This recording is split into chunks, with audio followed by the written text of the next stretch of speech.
วิสุทธมวิสุทธินังสุทธิสัมปาปกัญจนังธรรมัญจารยสังขัญจะสัตตังเสรสานเมยมประการนาทรงกราบนมัสการถวายบังคมจมพู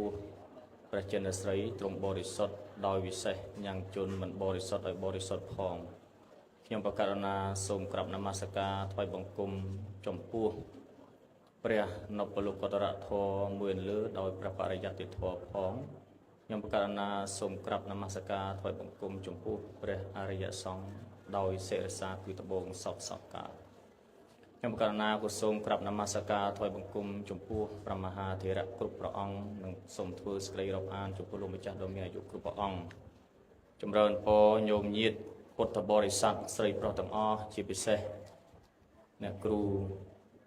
อมจีหนึ่งเนครูเปาสมาลีได้ថ្ងៃนี้คือជាថ្ងៃចម្រើននៅអាយុវឌ្ឍនមង្គលក៏ចម្រើនអាយុកណ្ណាម្ចាស់គ្រប់ព្រះអង្គញាតិញោមទាំងអស់បានស្ដាប់នៅធម្មីកថាដែលព្រះមហាថេរៈបានសម្ដែងខាងដើមក៏ពីរោះក្បោះក្បាយក៏បកស្រាយនៅរាល់បញ្ហាតាក់ទងទៅនឹងការរំលឹកនៅគុណក៏នៃបុព្វបុរសជាពិសេសគឺគ្រូអាចារ្យហើយខ្ញុំកាលណាក៏មិនមានអីលើកឲ្យវែងឆ្ងាយដែរគ្រាន់តែចង់រំលឹកកណ្ណាម្ចាស់ញាតិញោមទាំងអស់ឲ្យបានដឹងថាព្រះពុទ្ធសាសនាដែលអាចតាំងនៅមកបានគឺអាស្រ័យបរិស័ទទាំង4ដែលមានភិក្ខុភិក្ខុនីសាមណេរសាមណេរីឧបាសកឧបាសិកាតែបច្ចុប្បន្ននេះគឺមិនមានភិក្ខុនីទេក៏ជំនួសមកគឺតាមប្រពៃណីខ្មែរយើងគឺយើងនៅបន្សល់ទុក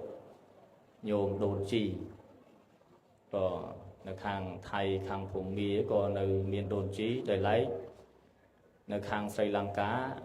គេមានភិក្ខុនីដែរប៉ុន្តែអាត្មាសាកសួរប្រធេរៈទៅលោកថាហ្នឹងក៏ជារសាប្រវេណីក៏ជាលំអានពីបុរាណមកប៉ុន្តែគេហៅថាណាន់ដែរដូនជីដែរបងប៉ុន្តែគេត្រង់ពាក់ស្បង់ជីវរដោយប្រសង់អីចឹងនឹងតាមលំអានប្រពៃណីហើយនៅតាមក៏ជាតិដតីទៀតក៏ដូចខាងតៃវ៉ាន់ខាងអីក៏គេនៅមានរក្សាមានវិខុនៃវិខុអីទៅតាមប្រពៃណីប៉ុន្តែឡែកខ្ញុំកាលណាអាត្មានឹងចង់រំលឹកកាលណាម្ចាស់ញាតិញោមទាំងអស់ឲ្យបានដឹងថានៅក្នុងព្រះពុទ្ធសាសនាជាពិសេសគឺព្រះពុទ្ធអង្គលោកបានឲ្យតម្លៃក៏ឲ្យតម្លៃទាំងបុរសទាំងស្ត្រីនេះគឺមានតម្លៃដូចគ្នាញោមហើយជាពិសេសគឺនៅក្នុងសង្គមឥណ្ឌាបុរាណគឺមានការប្រកាន់នៅវណ្ណៈក៏ភេទស្ត្រីហ្នឹងគឺมันជាឲ្យតម្លៃទេក្នុងសង្គមឥណ្ឌាក៏ទោះបីជាខ្មែរយើងបានទទួលឥទ្ធិពលទាំងព្រហ្មញ្ញសាសនាទាំងពុទ្ធសាសនាប៉ុន្តែអាត្មាបានសង្កេតបានសិក្សាអំពីប្រវត្តិក៏ប្រវត្តិសាស្ត្រនៅក្នុងសង្គមខ្មែរយើងដូចជាមិនមានការរឹតបន្តឹងជិះជាន់ឬក៏បន្ទាបបន្ថោកតម្លៃស្ត្រីมันមានណាគឺតែងតែឲ្យតម្លៃហើយតាមប្រវត្តិសាស្ត្រខ្មែរយើងគឺស្ដេចដំបូងគឺជាក្សត្រីទៀតគឺព្រះនាងសោមានាគីក៏នឹងតាមប្រវត្តិរឿងរ៉ាវថាជាស្ដេចស្រីអញ្ចឹងនៅក្នុងសង្គមខ្មែរយើងគឺឲ្យតម្លៃទាំងបុរសទាំងស្ត្រីក៏ប៉ុន្តែគ្រាន់តែសម័យកាលខ្លះបុរសហាក់ដូចជាមានឱកាសសិក្សាបានច្រើនជាងស្ត្រីទៅជាពិសេសគឺនៅសម័យកាលកណ្ដាលសម័យកណ្ដាលដែលប្រទេសយើងវឹកវរក៏កើតសង្គ្រាមកើតអីយ៉ាងទៅក៏មិនមានទីអប់រំច្បាស់លាស់គឺមានតែទីអារាមពឹងលើអារាមចឹងទីវត្តអារាមគឺជាកន្លែងបណ្ដុះបណ្ដាលនៅចំណេះដឹងផ្សេងទាំងសិល្បៈក៏ទាំងចំណេះដឹងក៏សិក្សាទាំងអស់ទាំង សាស្ត្រវិទ្យានិងសាស្ត្រវិទ្យារៀនទាំងអស់នៅក្នុងអារាមក៏ពិសេសសម័យកតាលសម័យបារាំងគឺរៀនទាំងអស់ញោមប្រសង់អាត្មាសាកសួរទៅសួរញោមអាត្មាកាល4គាត់ថារៀនតែក្បាច់គុណរៀនអីទាំងអស់ខែភ្លឺនឹងរៀនទាំងអស់ត្រង់អត់ទាំងអស់ណាក៏ដោយសារតែសម័យកាលអញ្ចឹងពីបុរាណសម័យកតាលក៏ចឹងដែរញោមក៏អញ្ចឹងលោកត្រង់ទាំងអស់ទាំងផ្នែកសិល្បៈចម្លាក់ក្បូរក្បាច់រចនាក៏អាស្រ័យនៅទីអារាមទាំងអស់សម័យកាលនោះស្ត្រីមិនសូវមានឱកាសក្នុងការសិក្សារៀនសូត្រមានតែបុរសដែលប្រាថ្នាយកនៅវិជ្ជាក៏ត្រូវទៅនៅអាស្រ័យនឹងអារាមហើយត្រូវបួសក៏ជាសាមណេរជាភិក្ខុអីចឹងទៅតាមឧបនិស្ស័យដែលឡែកស្ត្រីបើនៅក្នុងជីវភាពក្រីក្រគឺអត់មានឱកាសសិក្សាប្រមាណទេញោមបើតកូលដែលខ្ពង់ពោះក៏ជួលគ្រូជួលអាចារ្យមកបង្ហាត់នៅផ្ទះអញ្ចឹងណាម៉ែយើងមានប្រពៃណីគេហៅចូលមលុបក៏ចូលមលុបហ្នឹងគឺថាអ្នកដែលមានធនធានហ្នឹងគេហៅគ្រូក៏អញ្ជើញគ្រូហ្នឹងមកបណ្ដុះបណ្ដាលនៅកូនស្រីហ្នឹងឲ្យមានចំណេះដឹងក៏ពិសេសកូនកហបតីកូនមន្ត្រីគឺចេះដឹងរៀនណាក៏រៀនពីរបៀបបប្រតិបត្តិក៏ហើយបើមិនចឹងទេគឺម៉ែឪនឹងជាអ្នកអប់រំបណ្ដុះបណ្ដាលគឺទៅតាមចំណេះដឹងបន្តមករហូតដល់យើងមានច្បាប់ស្រីច្បាប់អីញោមក៏មានច្បាប់ស្រីច្បាប់ប្រុសគឺគេហៅជាច្បាប់សង្គមក៏ប្រព័ន្ធច្បាប់ហ្នឹងហៅច្បាប់សង្គមសម្រាប់អប់រំនៅសិលធម៌ទាំងបរិសុទ្ធទាំងស្ត្រីក៏ហើយយើងមិនទាន់មានប្រព័ន្ធច្បាប់ឲ្យច្បាស់លាស់ដោយបច្ចុប្បន្នទេបច្ចុប្បន្នយើងគោរពតាមប្រព័ន្ធច្បាប់ civil law តែប្រព័ន្ធច្បាប់បារាំងក៏យើងមានជាមាត្រាជាអីច្បាស់លាស់ពីបុរាណគឺមានដែរអាត្មាសង្កេតឃើញមានច្បាប់ធម្មសាស្ត្រច្បាប់អន្តរភាពច្បាប់អីច្បាប់ក្បត់សឹកច្បាប់អីច្រើនច្បាប់គ្រប់គ្រងរដ្ឋជាបែបបុរាណក៏មានដែរក៏នៅសម័យកណ្ដាលមានហើយច្បាប់ទាំងអស់ហ្នឹងគឺជាច្បាប់ដែលដកស្រង់ចេញពីព្រះពុទ្ធសាសនាទៀតដូចច្បាប់អន្តរភាពអីគឺលោកអ្នកប្រាជ្ញយើងយល់ដឹងពីពុទ្ធសាសនាច្បាស់ក៏លោកតែងជាច្បាប់ហ្នឹងដោយមានអកតដ្ឋានក៏មានបតតឋានច្បាស់លាស់ដកស្រង់ចេញពីពុទ្ធសាសនាពីអីជាលំអានជានិទានរឿងរ៉ាវក៏ហើយតែងជាបល័យជាអីទៀតមានជាគាថាជាអីមកអានច្បាប់បុរាណហ្នឹងឃើញមានជាហោហែហើយនៅសម័យមុនមហានគរអាត្មាក៏សង្កេតឃើញមានប្រវត្តិថាក៏មាននៅសង្គមខ្មែរយើងជាពិសេសនៅសម័យចេនឡាឃើញមានភិក្ខុនីច្រើនអង្គជាមានភិក្ខុនីនៅក្នុងសម័យចេនឡាមានភិក្ខុនីភិក្ខុអីដែរក៏សម័យនគរភ្នំមានបញ្ជាក់ថាមានភិក្ខុនីមានអីច្រើនអង្គដែរនៅខ្មែរយើងក៏ឲ្យមកសម័យមហានគរมันមានឯកសារបញ្ជាក់ថាមានតទៅទៀតទេហើយមានភិក្ខុសង្ឃមានអីយ៉ាងទៅប៉ុន្តែសម័យហ្នឹងឃើញមានស្ត្រីពិសេសគឺអគ្គមហេសីស្ដេចពនាងជយរាជទេវីក្តីពនាងឥន្ទ្រទេវីក្តីសុទ្ធតែជាបញ្ញវន្តធំបញ្ញវន្តណាដែលគេអាចដឹងថាពនាងមានចំណេះដឹងខ្លាំងគឺតាមរយៈស្នាដៃក៏តាមរយៈស្នាដៃគឺសិលាចារឹកដែលពនាងចាសរសើរអំពីការនឹករលឹកក៏ចំពោះស្វាមីចេញទៅចម្បាំងញោមគឺចេះលើកយករឿងឧបមាប្រៀបធៀបក៏ទាំងជាដកជាអីយកមកតែងក៏ពនាងប្រៀបធៀបពីសេះកន្តកៈនាំព្រះសទ្ធត្ថក៏នាំព្រះសទ្ធត្ថចេញទៅពីព្រះនគរទៅសាងប្រភ្នោះឲ្យមិនវិលវិញយ៉ាងណាហ្នឹងគឺប្របាទជាប្រមាណទី7ដែលលោកចេញទៅចម្បាំងទៅអីហ្នឹងគឺថាមិនងាយនឹងវិលត្រឡប់ខ្ញុំទៅរាប់ឆ្នាំអញ្ចឹងអាក្តីនឹករលឹកពនាងជយរាជទេវីគឺថាពនាងពងពៀននឹងនឹករលឹកយ៉ាងណាហ្នឹងពនាងជយរាជទេវីក៏នឹកស្វាមីអញ្ចឹងណាខ្ញុំនឹកអញ្ចឹងលោកចេះប្រើពាក្យឧបមាគឺថាល្អមុតជ្រៅកំណត់ហ្នឹងនៅក្នុងសាលាចារឹកបញ្ជាក់អញ្ចឹងធ្វើឲ្យយើងដឹងនៅតម្លៃស្នាដៃហ្នឹងដឹងថាអូស្ត្រីប៉ុន្តែអាចតែងបានជាស្លោកជាកំណាព្យសំស្ក្រឹតបានយ៉ាងល្អឯកហ្នឹងហើយក្នុងសម័យហ្នឹងហើយក្នុងឯកសារខ្លះបញ្ជាក់ថាពនាងគឺជាសកលវិទ្យាធិការព្រះត្រទេវីគឺជាអ្នកអប់រំបណ្ដុះបណ្ដាលស្ត្រីដល់ផ្នែកស្ត្រីណា បង្រៀនទាំងប្រសងទៀតមែនទេទាំងប្រសងទាំងអីទាំងអស់បង្រៀនបង្ហាត់បង្រៀនទាំងផ្នែកពុទ្ធសាសនាទាំងមុខវិជ្ជាផ្សេងពនាងចេះច្រើនណាអាត្មានៅតែសង្កេតមើលសង្គមខ្មែរយើងគឺមិនដែលបោះបង់ស្ត្រីទេអាត្មានៅជឿជាក់ថាស្ត្រីនៅក្នុងសង្គមខ្មែរយើងគឺ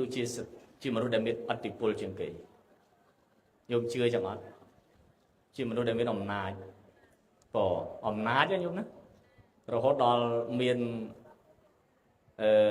មតិលើកឡើងញោមមិនថាម៉េច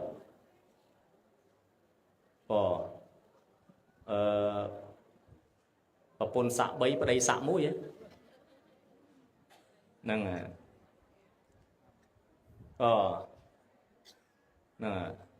ប្តីត្រឹមសាក់3ប្រពន្ធសាក់5អីហ្នឹងហើយចឹងគឺអំណាចស្ត្រីហ្នឹងគឺអាស្រ័យលើចំណេះដឹងការរៀបចំទុកដាក់ថែទាំរក្សានៅទ្រព្យសម្បត្តិចេះចាត់ចែងនៅក្នុងសង្គមខ្មែរហើយស្ត្រីខ្លះដែលមានចំណេះដឹងខ្លាំងក្លាអាចខ្លាយជាមេទ័ពក៏មានដែរនៅក្នុងសង្គមខ្មែរមានស្ត្រីជាមេទ័ពក៏មានដែរហើយជាអ្នកដឹកនាំក៏មានដឹកនាំប្រទេសក៏មានហើយជាអ្នកគ្រប់គ្រងជាអ្នកបង្ហាត់បង្រៀនហើយជាក់ស្ដែងអាត្មាសង្កេតមើលតាំងពីសម័យកាលមករហូតបច្ចុប្បន្នស្ត្រីបច្ចុប្បន្នក៏ចេះច្រើនឥឡូវមានអ្នកគ្រូជាគំរូខ្ញុំអ្នកគ្រូបោសមាលីអ្នកគ្រូអង្គជាគឺជាស្ត្រីឯកនេះខ្ញុំដែលមានចំណេះដឹងផ្នែកពុទ្ធសាសនាណាហើយជាបញ្ញវន្តជាន់ខ្ពស់សិក្សាតាមបែប academic ត្រឹមត្រូវរហូតដល់បញ្ចប់ PhD បណ្ឌិតផ្នែកអភិធម្មច្បាស់លាស់ខ្ញុំឃើញដែរហើយចូលរួមចំណែកក្នុងសង្គមអប់រំបណ្ដុះបណ្ដាលនៅញោមឧបាសិកាទាំងញោមឧបាសកទៀតណាចូលរៀនហើយទាំងប្រសង់ទៀតក៏ជាកូនសិស្សដែរមែនទេញោមនេះវាតាមលំអានពីបុរាណយើងអញ្ចឹងយើងមើលហើយស្ត្រីខ្មែរយើងមិនអន់ទេញោមហើយតម្លៃអាត្មាតែងសិក្សាពួកអឺរ៉ុបពួកអីបរទេសគេចូលចិត្តនិយាយរឿងសមភាព gender គេណាប៉ុន្តែខ្មែរយើងមិនបាច់ចាំយកទ្រឹស្ដីនឹងមកទេព្រោះយើងមិនដែលទៅមានការគំនាបជិះជាន់ដោយបែកខាងលោកខាងលិចទេពិសេសនៅអារម្មណ៍នៅអីណាខ្មែរយើងអត់ទេអញ្ចឹងទ្រឹស្ដីហ្នឹងគឺមកពីខាងលិចយកមកនិយាយនៅក្នុងសង្គមខ្មែរយើងវាអត់ត្រូវទេពីព្រោះខ្មែរយើងមិនដែលជិះជាន់មិនដែលបន្ទាបបន្ថោកតម្លៃស្ត្រីទេញោមសង្គមខ្មែរយើងឲ្យតម្លៃស្ត្រីណាញោមណាឲ្យតម្លៃស្ត្រីញោមបរោះចង់បានត្រូវតែចូលស្ដីដណ្ដឹងច្បាស់លាស់ញោមណាមិនចេះតែងាយណាញោមនៅឥណ្ឌានៅលង្កាស្ត្រីចូលដណ្ដឹងបរោះស្ត្រីត្រូវចូលដណ្ដឹងបរោះមិនថាបរោះមានតម្លៃប៉ុន្តែខ្មែរយើងគឺបរោះចូលស្ដីដណ្ដឹងស្ត្រីញោមហ្នឹងហើយត្រូវគោរពទៅតាមប្រពៃណីច្បាស់លាស់ណាអញ្ចឹងតម្លៃ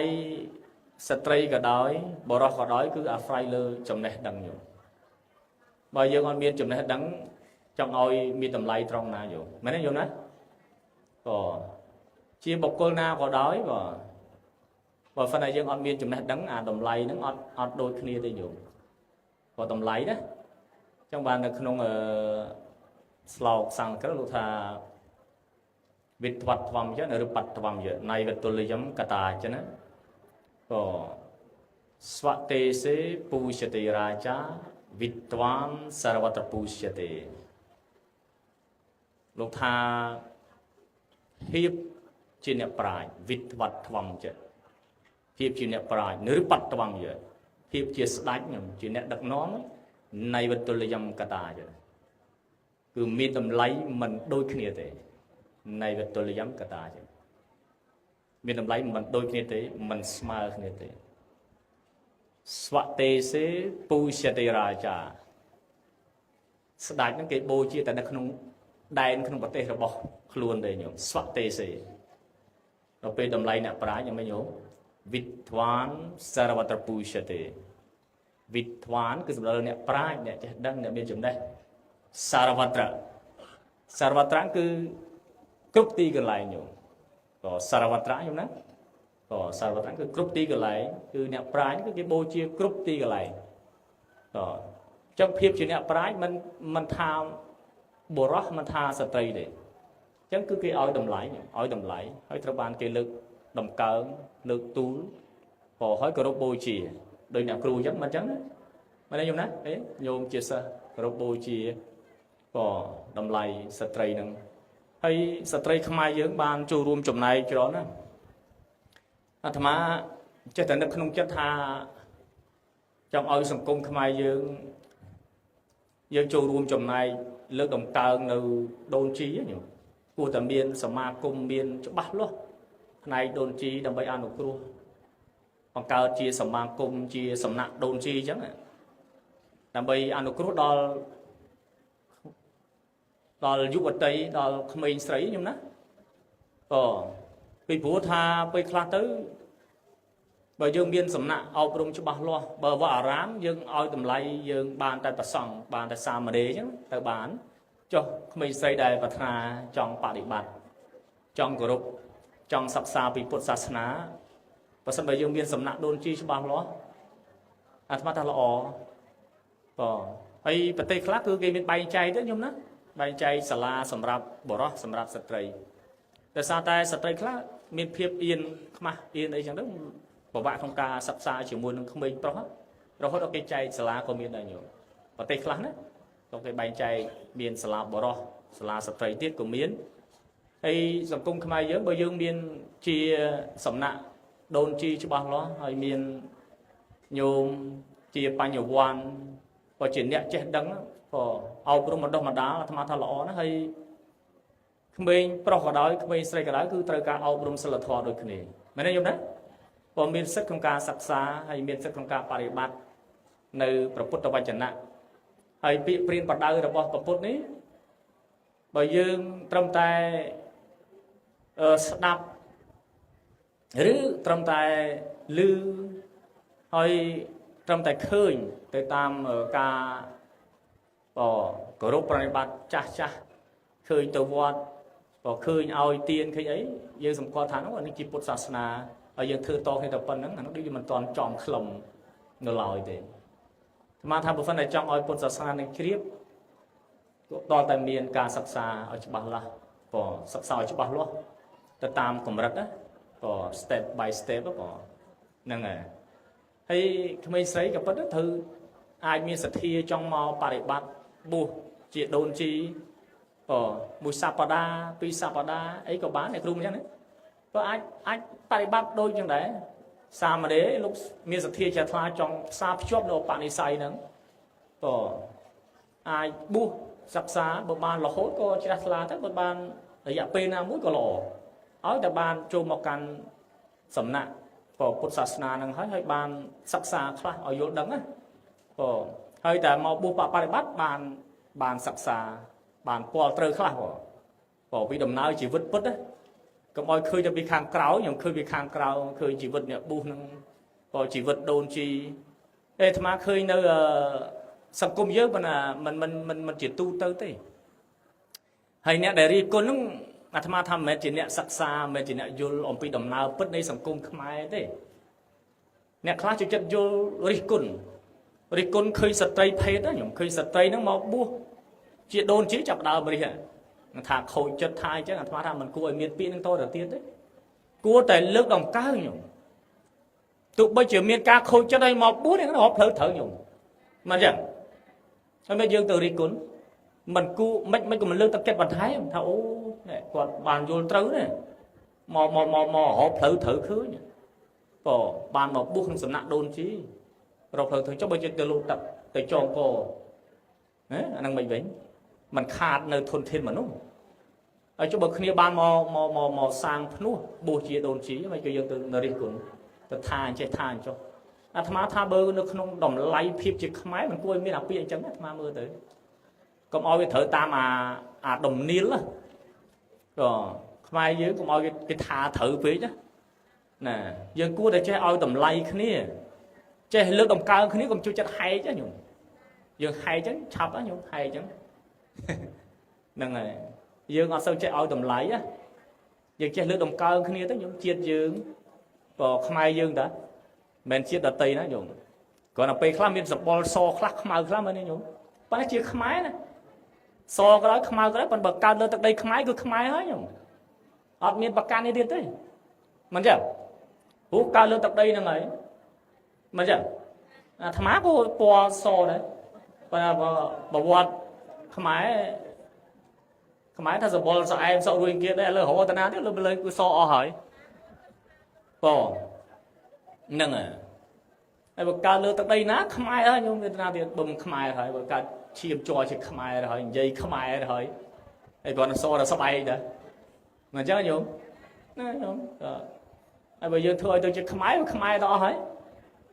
យើងនាំគ្នាឲ្យតម្លៃគ្នាទៅហើយកើតលើទឹកដីណាហើយត្រូវដឹងគុណទឹកដីហ្នឹងហើយមិនអញ្ចឹងគឺផ្សារជីវិតនឹងជាប់ជាមួយទឹកដីហើយញោមផ្សារភ្ជាប់ជាមួយនឹងទំនៀមទម្លាប់ប្រពៃណីវប្បធម៌ជាមួយនឹងទឹកដីហ្នឹងហើយអត់តាណាទៀតទេញោមឲ្យទៅនៅអាមេរិកក៏មិនទៅនៅដែរបងអត់ទៅទេបងគឺកើតនៅទីណាងាប់នៅទីនេះងាប់នៅទីហ្នឹងអត់ទៅណាទេព្រោះអត់មានទឹកដីណាប្រសើរជាងទឹកដីកំណើតខ្លួនឯងទៀតញោមវាអត់នេះអត់ប្រសើរជាងទេចឹងមានទឹកដីកំណើតហ្នឹងហើយបងយើងនាំគ្នាជួយជ្រោមជ្រែងគ្នាបណ្ដុះបណ្ដាលទៅហើយយើងក៏លេចមើលទៅអតីតកាលបន្តិចទៅហើយក៏លេចមើលបច្ចុប្បន្នទៅយើងកុំឲ្យវាដាច់គ្នាឆ្ងាយណាកុំឲ្យដាច់ព្រលឹងណាយើងទៅមើលពីអតីតមើលពីពុព្វបុរសខ្មែរយើងលោកធ្លាប់បណ្ដុះបណ្ដាលអប់រំយ៉ាងម៉េចបានរហូតដល់ធ្វើភាសាធំឲ្យបានអញ្ចឹងយើងឃើញណារហូតដល់មានចំណេះដឹងខ្ពង់ខ្ពស់ក៏ធ្វើឲ្យជាតិដតីគេស្ងោចសរសើរបង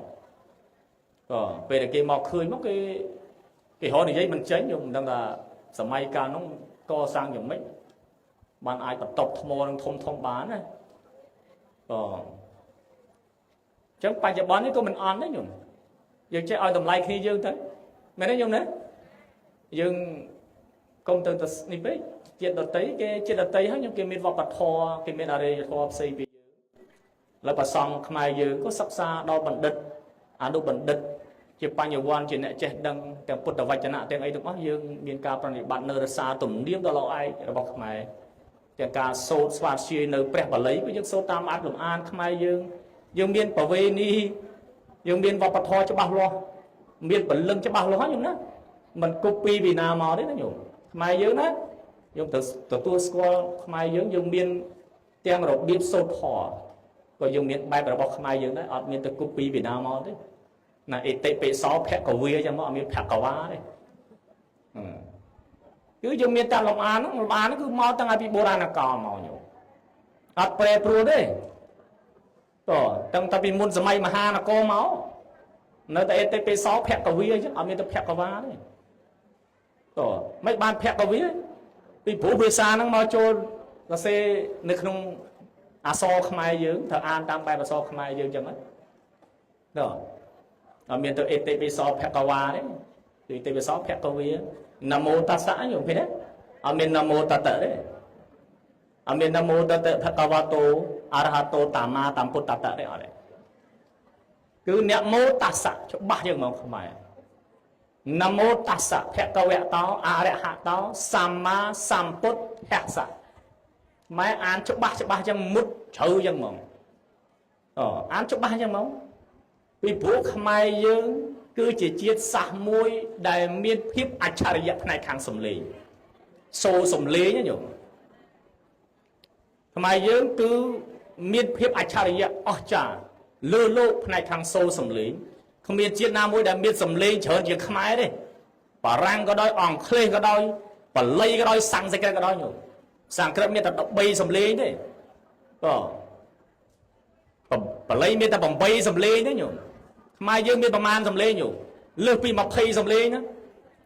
លើសពី20ហើយចែកជា2ទៅសំឡេងណាញោមគ្រាន់តែ A មួយមាន2សំឡេងចែកជា2សំឡេងទៅស្រាក់ណាសំឡេងអសំឡេងអ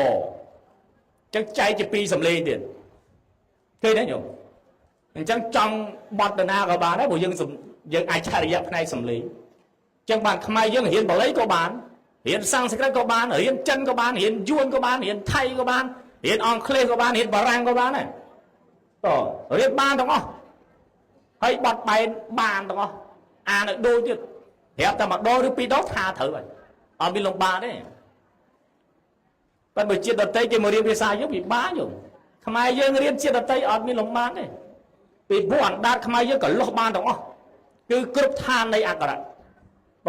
ចង់អាក្នុងបំពង់កក៏បានកាន់ថច្ចៈក៏បានតាលុចៈក៏បានមុតថច្ចៈក៏បានតាន់ថច្ចៈក៏បានអញ្ចឹងវាគ្រប់ឋានទាំងអស់ហើយហ្នឹងយកមើលចង់អានហ្នឹងក៏បានដែរអាន student ក៏អាន student អញ្ចឹងហើយលង្កាអាន student អញ្ចឹងខ្ញុំត e student លង្កាអានមិនចេញទេអញ្ចឹង student តអានថែម e មួយទៀតបានចេញទៅជា e student ហើយខ្មែរយើងមានតែថែមស្អីណា student តាមគេ teacher ចង់អានតាមបែបឥណ្ឌាក៏បានទៅសាំតែមក៏បានthank you ក៏បាន thank you ក៏បានហើយអាត្មាចង់បត់ទៅណាក៏បានបល័យចង់អេតេពីសូបកវ៉ារហង្សមាសម្ពុទ្ធោវិចាចរណៈសម្ពុទ្ធអានទៅងាយហ្មងអត់គិតបើខ្មែរគិតទៅមានអាផងមានអៀផងបើអានទៅចុះកាច់ទៅហ្មងញោមស្រួលហ្មងអត់មានលំបាយទីសោះហ្មងកាច់វូហ្មងអាត្មាធ្វើបត់បង្ហាញជាបល័យអាត្មាកាច់ទៅហ្មងគ្មានគិតអីទេព្រោះអាសតិ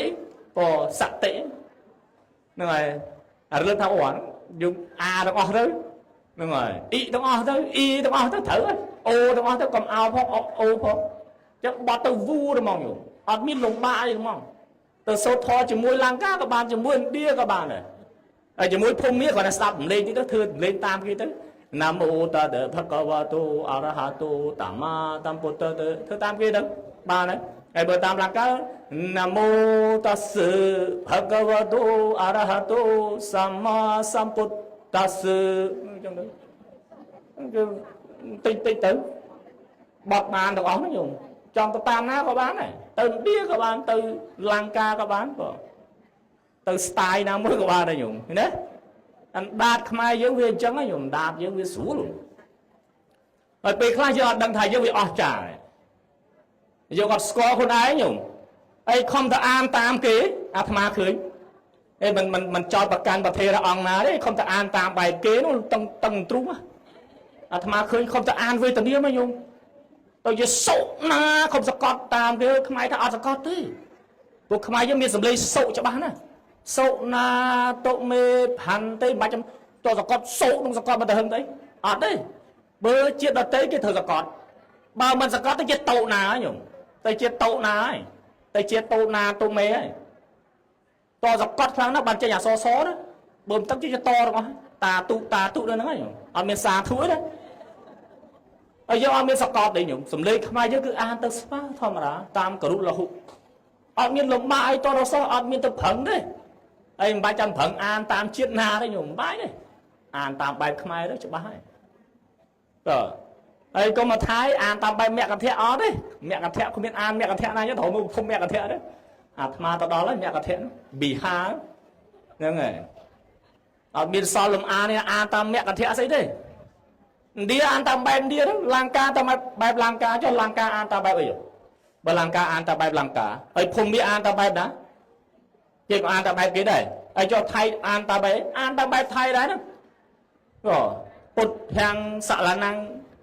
ទៅជាអកិច្ឆាមែនទេទៅជាកិច្ឆាមីកិច្ឆាខ្ញុំអសចាក់ឆាក់ហ្នឹងទៅជាស័កទៅមកសិទៅជាលេខហើយឡាក៏រៀងបន្លំចឹងដែរភូមិក៏ចឹងដែរណាកិច្ឆាមីសារណាំងទៅជាសាលាណាំងហើយបើមកទៅជាពុទ្ធថោងសារណោងទៅកិច្ឆាមកហើយតើអានហ្នឹងមិនលនេះពុទ្ធថោងសារណោងកិច្ឆាមកហៅម៉ោងសារណោងកិច្ឆាមកអានអញ្ចឹងមិនអានយើងអានតាមមិនចឹងហើយខ្មែរយើងអានច្បាស់ជាងងចង់អានពុទ្ធហំសារណងកិច្ឆាហើយចង់អានអញ្ចឹងក៏បានអានជាអននាសិកាង្គក៏បានអានជាមគ្គរន្តក៏បានពុទ្ធហំសារណំកិច្ឆាមិអានព្រោះជាងងខ្មែរយើងមែនទេយោហើយចាំបាច់ទៅអានពុទ្ធថោងសារណោងយើងអានមែនទេទៅអានវេទនាទៅជាពុទ្ធហំសារណងកិច្ឆាមិទៅអានវេទនាទៅញោមបើយើងអានកិច្ឆាមិច្បាស់ជាងងហ្នឹង ហើយបរុសចងងខ្មែរយើងអានបរុសអាត្មាថាអាននៅតិចសាំងជនជាតិវៀតណាមជ្រះថ្លាតើអានគាត់យើងគាត់និយាយខ្លួនគាត់អាត្មាទៅអាននៅតិចសាំងទៅសូត្រ3 ដងទៅសូត្រ3 ដងគាត់ថាដើរតាមតូបអស់ហើយមកឃើញតូបខ្មែរសូត្រគាត់មានសមាធិគាត់ថាគាត់ស្ដាប់ទៅថាដូចសំលេងចាក់ពីក្បាលមកដល់ក្រោមហ្នឹងហើយចាំពេលអានទៅគាត់ថាដូចមានសមាធិក្នុងហ្មងគាត់ថាអញ្ចឹងដូចជ្រះថ្លាសំលេងហើយគាត់ថាតើអ្នកអានហ្នឹងមានសមាធិដែរណាញោមណាបើយើងអានឡើងងាកចេះងាកឆ្វេងងាកស្ដាំអាសតិយើងអត់នៅនឹងហ្នឹងអត់មានសមាធិផងអ្នកអានហ្នឹងសំខាន់ណាស់ញោមអញ្ចឹងបាននៅក្នុងអលង្ការមាននៅក្នុងសត្យាលង្ការមានសមាធិគុណអញ្ចឹងបើយើងសូត្របល័យមិនត្រូវអត់មានសមាធិគុណទេញោមបើយើងសូត្រអត់ត្រូវមានសមាធិទេចឹងក្នុងអលង្ការក្នុងសត្យាលង្ការមានសមាធិគុណចឹងពេលដែលញោមស្ដាប់សំឡេងណាអាចកើតនៅសមាធិធ្វើឲ្យចិត្តនឹងណាញោមចិត្តនឹងណាគឺតាមរយៈសំឡេងណាចឹងតើសំឡេងអ្នកសូត្រសំឡេងអ្នកអានគឺមានសមាធិដែរណាញោមណាបើយើងអានចិត្តរវើរវាយអត់មានសតិនឹងជាមួយនឹងអក្ខរៈមួយនឹងផងឲ្យអ្នកស្ដាប់គេមានសមាធិជាមួយមិនកើតចឹងតើយើងមានសមាធិដែរហើយបើអត់មានសមាធិអ្នកស្ដាប់ក៏អត់សមាធិដែរមិនចឹងញោមអត់កើតនៅសមាធិគុណណាចឹងតើសិក្សាទៀតមែនទេញោមណាតើសិក្សាឲ្យដឹងពីរបៀបអានទៀតណាជួនកាលយើងរៀនពធបើណាយើងអត់រៀនមូលដ្ឋានអត់ចេះអានញោមចឹងត្រូវរៀនរបៀបអានរៀននៅអក្ខរៈញោមណាគឺរៀនរបៀបអានរៀននៅសូរវិជ្ជាញោមអញ្ចឹងបល័យគឺនិទេសដំបូងគឺបរៀនពីរបៀបអានណាញោមឲ្យស្គាល់នៅអក្សរហើយបើយើងអត់រៀនអក្សរផងយើងទៅសិក្សាយកតំងអាហ្នឹងដូចយើងយ៉ាប់តិចដែរមែនទេញោមណាយ៉ាប់ហ៎អញ្ចឹងត្រូវរៀនអាជំហានដំបូងដូចយើងឡើងកម្មចន្ទើអញ្ចឹងញោមណាត្រូវជន់កម្មទី1ទី2សិនយើងលេងមកនេះផ្លោះទៅដំងដល់ជន់ទី3យើងរៀងខ្ពស់ដែរញោមចាប់ឡើងជន់ទី3ទី4រៀងលោតតែលោតពេកធ្លាក់ញោមតែជន់ខុសធ្លាក់តែហ្មងហ្នឹងហើយប៉ុន្តែបើយើងជន់ទី1ទី2ទី3ទៅញោមអាហ្នឹងអត់អីទេអញ្ចឹងបានលោកថានៅក្នុងកពីសត្វនិទេក៏លោកនិយាយដែរថាលោកថាអាការៈគឺជាមូលនៃសន្ធិគឺជាមូលនៃវេយ្យាករណ៍គឺជាមូលនៃបរិយ័ន្នមិនបើលោកថាសន្ធិថាអាការៈជាមូលនៃសន្ធិញោមបើអត់មានអាការៈសន្ធិតយ៉ាងម៉េចញោមហើយបើអត់មានសន្ធិវេយ្យាករណ៍ទៅសិក្សាមិនញោមពីព្រោះគ្រប់ផ្នែកនៃវេយ្យាករណ៍តែងតែមានសន្ធិទាំងអស់ហើយបើយើងអត់ចេះវេយ្យាករណ៍អត់ចេះក្បួនច្បាប់ទៅសិក្សានៅព្រះបរិយ័តយ៉ាងម៉េចញោមដឹងពីរបៀបបំរែបំរួលនៃរូបស័ព្ទហ្នឹងញោមអាត់ផ្សេងគ្រាន់ព្រះអង្គដូរតែសាធនៈតិចញោមវែងទៅហើយពេលដែលអាចារ្យអានេះចុះក្នុងសាធនៈនេះហ្នឹងព្រោះអាចខ្លះគាត់ដូរតែសាធនៈញោមរូបស័ព្ទដដែលហ្នឹងញោមរូបស័ព្ទណាដដែលប៉ុន្តែអាត់ផ្សេងគ្នាខ្ញុំទៅតាមបរិបទនៃព្រះបាលីណារូបដដែលទេប៉ុន្តែអាត់នៅក្នុងនេះគឺអាត់អញ្ចឹងអាត់នៅក្នុងព្រះបាលីនេះគឺអាត់ផ្សេងគ្នាអត់ដូចគ្នាទេញោមហើយបើយើងអត់បានសិក្សាអំពីមូលដ្ឋានធ្វើមិនបានយើងអាចដឹងនៅសត្វបញ្ញត្តិនឹងបានអញ្ចឹងយើងអាចពិចារណាបានទេញោមត្រូវទន្ទិញចាំទាំងអស់អ្នកគ្រូទៅបរៀនថាអូនេះប្រែអាហេតុកៈចិត្តទៅថាអញ្ចឹងចិត្តយ៉ាងម៉េចហើយចិត្តនឹងយ៉ាងម៉េចចិត្តលក្ខណៈនៃចិត្តទៅទន្ទិញទៀតទន្ទិញឲ្យចាំហើយដល់គេអ្នករៀនគេដឹងឲ្យចិត្តមកពីអីទៀតណាសូយកសុភានេះដឹងយកសុភានេះមកទេហ្នឹងហើយបក fly វឹកកហឲ្យឡើងហ្នឹងហើយអញ្ចឹងតើសិក្សាហើយសិក្សាហ្នឹងគឺទាមទារការព្យាយាមញោមការប្រឹងប្រែងណាអត់ធ្មត់ប្រឹងប្រែងបើថាគ្រាន់តែមានបំណងមិនសម្រេចទេញោមបំណងមិនសម្រេចទេតើព្យាយាមខ្លាំងណាដោយអ្នកគ្រូអញ្ចឹងមិនចំណាយពេលប្រហែលឆ្នាំណាញោមអ្នកគ្រូច្រើនណាខ្ញុំច្រើនឆ្នាំឃើញណាព្យាយាមសិក្សាខ្ញុំហត់លំបាកខ្លាំងណាញោមអញ្ចឹងមកលោកថានៅក្នុងសង្ស្ក្រឹត